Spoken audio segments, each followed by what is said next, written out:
할렐루야. 오늘도 새날을 주신 하나님을 찬양합니다. 오늘도 말씀을 나누는 이 시간, 이 말씀이 이해되고 깨달아져서 올바르게 우리의 삶에 적용되므로 말씀의 능력으로 승리하는 하루를 살아가시기를 주님의 이름으로 축복합니다. 자, 오늘 우리에게 주시는 하나님 말씀은 욥기 11장 말씀입니다. 함께 1절부터 마지막 절까지 봉독하도록 하겠습니다. 하나님의 말씀을 경청하시기 바랍니다. 나아마 사람 소발이 대답하여 이르되 말이 많으니 어찌 대답이 없으랴. 말이 많은 사람이 어찌 의롭다함을 얻겠느냐. 내 자랑하는 말이 어떻게 사람으로 잠잠하게 하겠으며 내가 비웃으면 어찌 너를 부끄럽게 할 사람이 없겠느냐. 내 말에 의하면 내 돈은 정결하고 나는 주께서 보시기에 깨끗하다 하는구나. 하나님은 말씀을 내시며 너를 향하여 입을 여시고 지혜의 오묘함으로 내게 보이시기를 원하노니 이는 그의 지식이 광대하심이라. 하나님께서 너로 하여금 너의 죄를 잊게 하여 주셨음을 알라.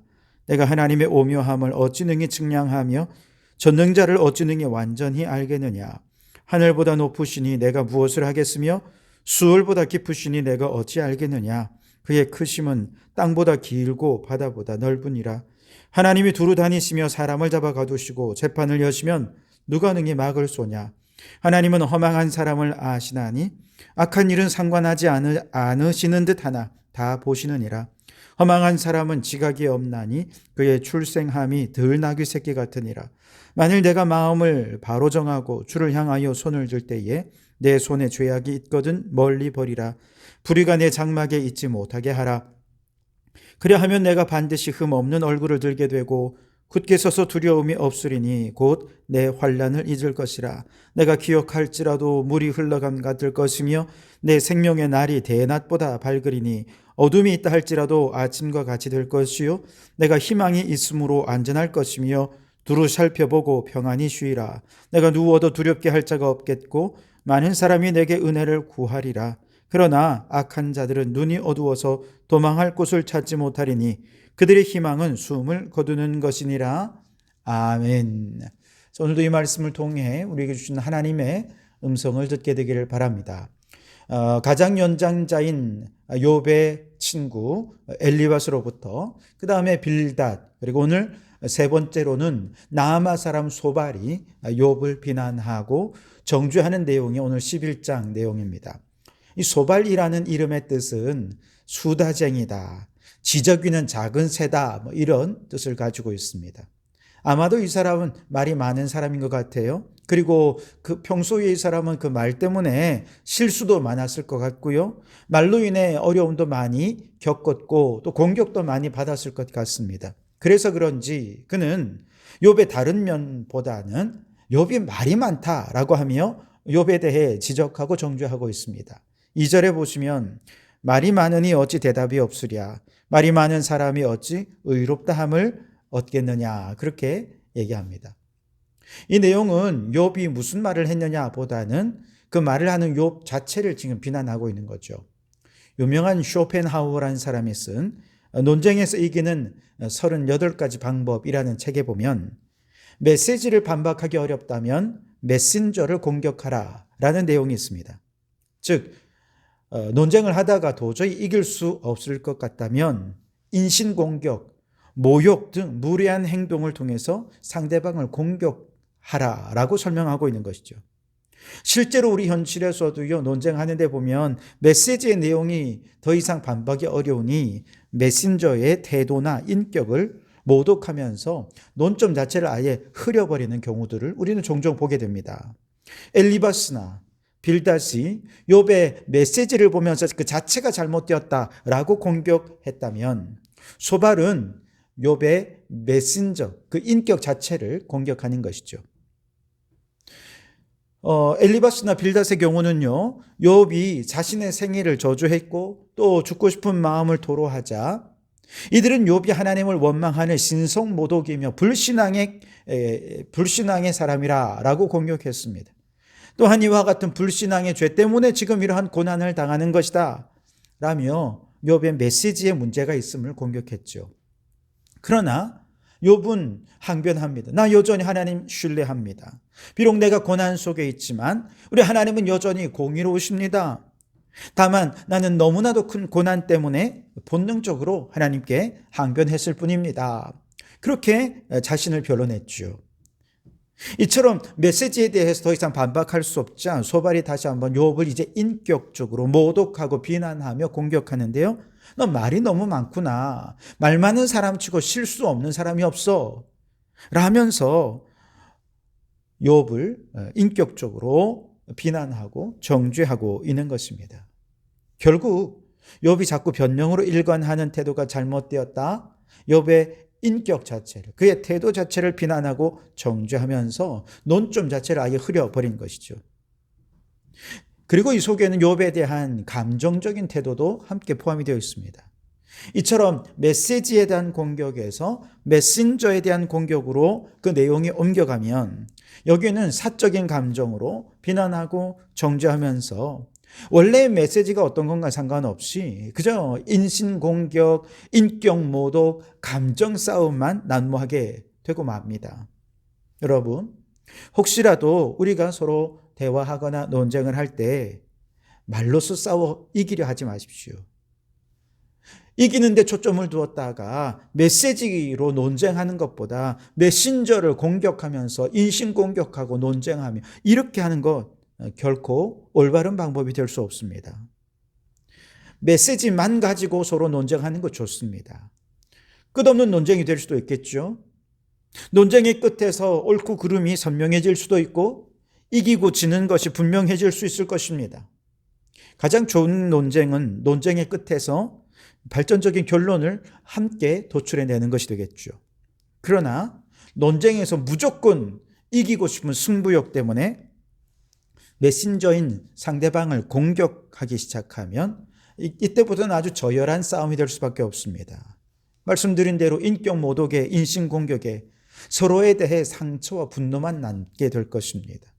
결코 발전적인 관계는 될 수 없고 오히려 회복 불가능한 관계가 되어버리고 말죠. 이건 정말 최악입니다.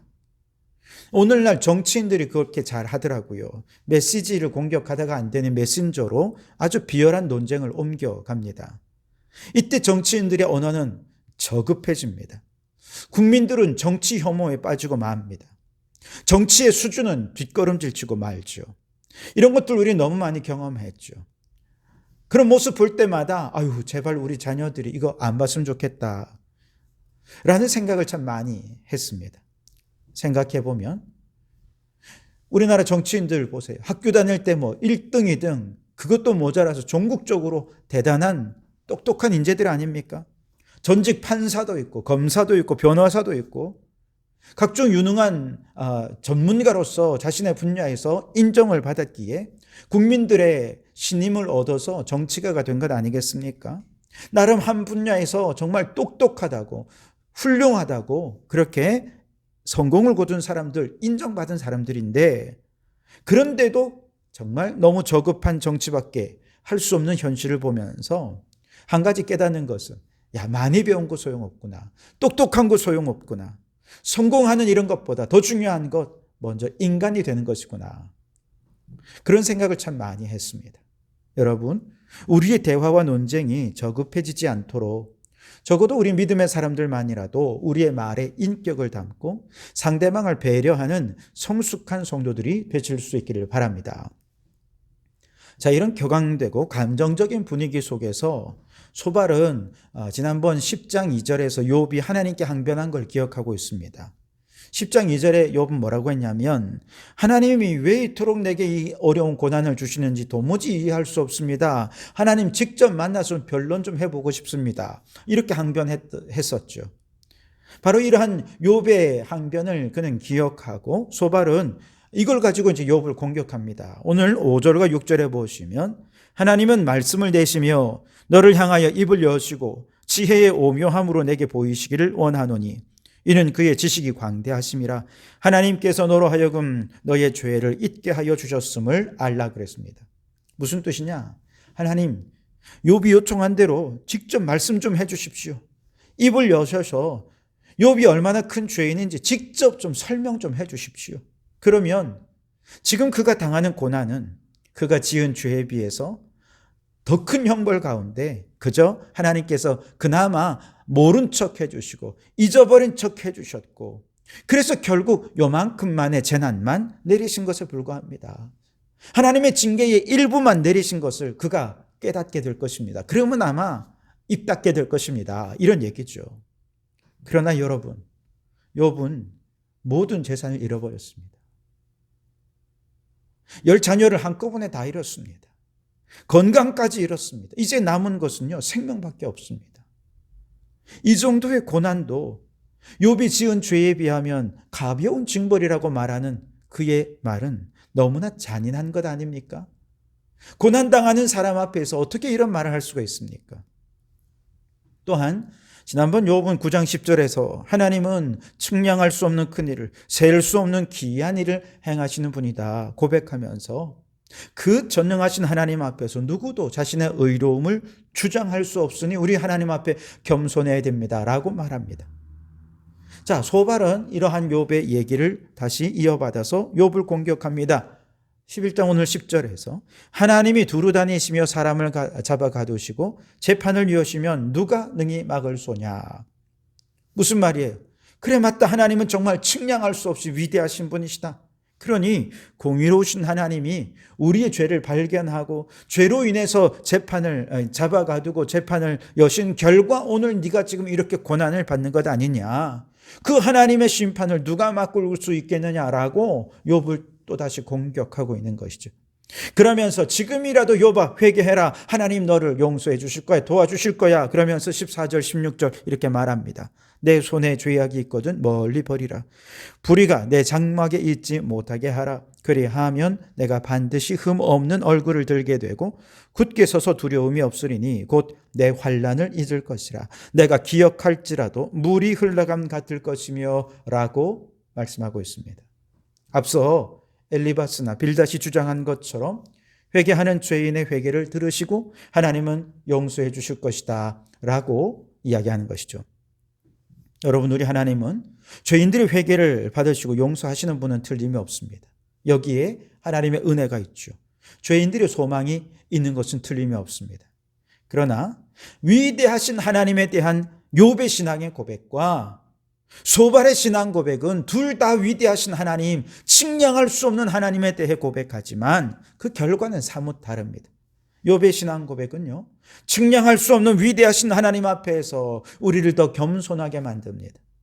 그러나 소발의 신앙 고백은요, 측량할 수 없는 위대하신 하나님 앞에서 주눅들고 위축되게 만들어요. 차원이 다릅니다. 욥의 신앙 고백은 하나님의 은혜와 긍휼을 구하게 만들어요. 그러나 소발의 신앙 고백은요, 심판하실 하나님을 두려워하고 무서워하게 만든다는 것입니다. 여러분, 마귀도 하나님 말씀을 인용하는 거 알고 계시죠? 마귀가 예수님을 시험했을 때 3번의 시험이 모두가 다 하나님께서 말씀하신 말씀을 인용해서 예수님을 공격했습니다. 마귀는 하나님 말씀을 너무 잘 알아요. 그런데 마귀가 말씀을 인용할 때는요, 반드시 그 결과 하나님을 두려워하게 만듭니다. 하나님 앞에 주눅들게 만들고 위축되게 만들어서 신앙생활 하나도 행복하지 않게 만들어버리죠. 그러나 건강한 신앙생활은요, 하나님의 말씀 안에 거하면서 하나님의 은혜와 사랑에 감사하며 날마다 하나님께 더 가까이, 더 친밀한 신앙생활을 하게 한다는 것이지요.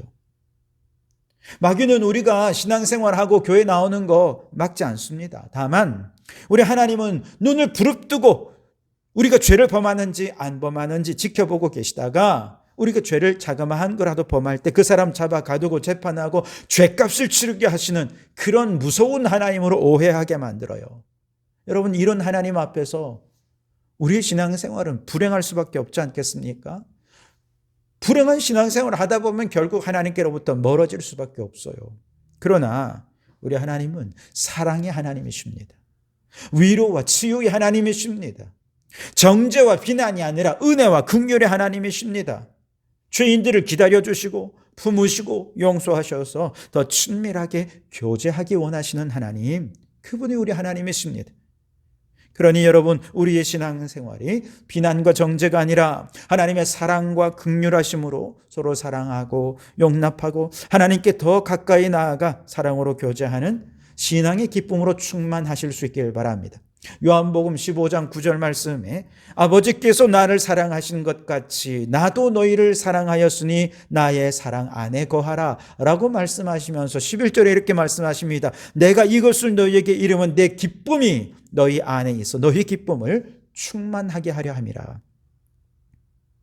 여러분, 하나는 우리가 하나님 앞에서 주눅들고 위축되고 그래서 죄를 범하지 않기 위해서 노심초사하는 그런 신앙생활이 아니라 주님 안에서 기뻐하고 즐거워하고 행복한 신앙생활을 누리기를 원하신다는 것이지요. 그러니 우리의 신앙생활을 왜곡하고 불행하게 만드는 마귀를 물리치고 주님 안에서 그 사랑의 은혜를 마음껏 누리며 기뻐하고 즐거워하는 행복한 신앙생활을 하시기를 주님의 이름으로 축원합니다. 기도하겠습니다. 하나님, 우리 성도들이 주님의 뜻을 깨닫기 위해 때로 논쟁할 때 있겠지만 서로의 인격을 모독하거나 비난하는 자가 되지 않게 하옵소서. 주님의 말씀으로 다른 사람을 비난하고 정죄하고 주눅들고 위축되게 만드는 마귀의 계략에 속지 않게 하시고 주의 말씀이 내 안에 있어 주님의 은혜와 긍휼하심을 받아 늘 기뻐하고 즐거워하는 신앙생활을 하게 해 주시옵소서. 예수님 이름으로 기도하옵나이다. 아멘.